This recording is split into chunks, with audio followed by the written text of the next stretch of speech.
السلام علیکم ورحمۃ اللہ۔ شیر، بھیڑیا اور لومڑی اکٹھے مل کر شکار کو نکلے۔ ان کو شکار میں نیل گائے، جنگلی بکرا اور خرگوش ہاتھ آئے۔ شیر نے دیکھا کہ بھیڑیا اور لومڑی بھی اس شکار میں اپنے حصے کی خواہش رکھتے ہیں۔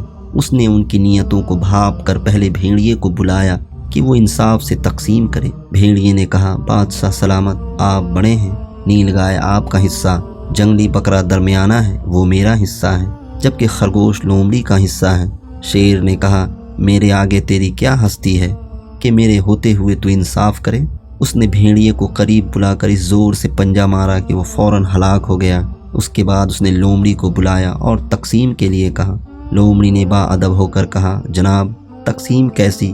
یہ نیل گائے آپ کے صبح کا ناشتہ ہے، جنگلی بکرا دوپہر کو اور خرگوش رات کو تناول فرما لیجئے گا۔ شیر اس سے خوش ہوا اور اس کی انصاف پسندی کی داد دیتے ہوئے اس سے پوچھا کہ یہ انصاف کی تقسیم تم نے کہاں سے سیکھی؟ لومڑی نے کہا، جناب، بھیڑیے کے انجام سے۔ چنانچہ شیر نے خوش ہو کر وہ تینوں شکار لومڑی کو بخش دیے۔ درس حیات: دوسروں کے انجام سے عبرت حاصل کرنا عقل مندوں کا شیوا ہے، یہ ان کو انجام بد سے بچا لیتا ہے۔